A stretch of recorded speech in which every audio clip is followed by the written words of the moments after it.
Tout a commencé le jour où un mec m'a demandé.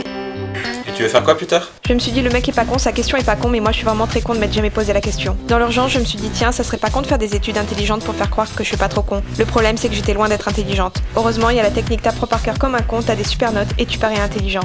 Super, ça marche. Ah ouais, même avec l'anglais? Ah bah non, ça marche pas. Alors mon école m'a dit pas de TOEIC, pas de diplôme. J'ai cru que c'était un jeu, j'ai répondu pas de palais, pas de palais.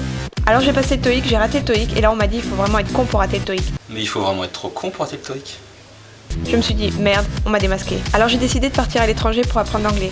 Quand je suis arrivée, j'ai cherché un appart, j'ai vu une annonce qui disait There is one cabinet in every bedroom. Je me suis dit, cool, des toilettes dans toutes les chambres, je prends direct. Alors j'ai pris direct. J'ai découvert ma chambre et la déception, pas de toilette. On m'a dit que cabinet en fait en anglais ça se prononçait cabinette et que c'était pas toilette mais placard. Alors j'ai dit sur un ton ironique. Un placard dans une chambre? Ah, ça valait le coup de le mettre en avant dans l'annonce, hein. Mais je parlais français, ils parlaient anglais, ils m'ont pas compris.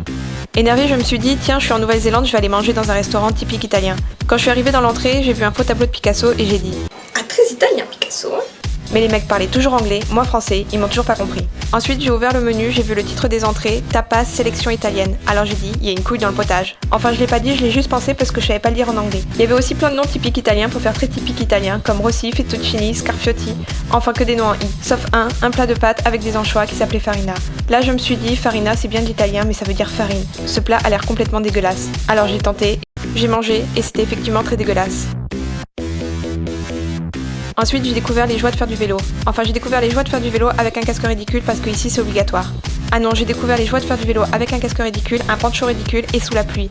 Après, j'ai vraiment essayé d'apprendre l'anglais, mais dès que je commençais à discuter, on me demandait d'où est-ce que je venais et j'avais envie de dire de la planète Mars, connard! Mais même ça, je savais pas le dire. Alors je répondais from France. Et à chaque fois, le mec en face de moi répondait tout fier. Fromage, baguette, bonjour. Là, j'avais envie de faire ça. Mais je disais. Oh, amazing. Et là, je me suis vraiment dit qu'apprendre l'anglais, c'était pas gagné.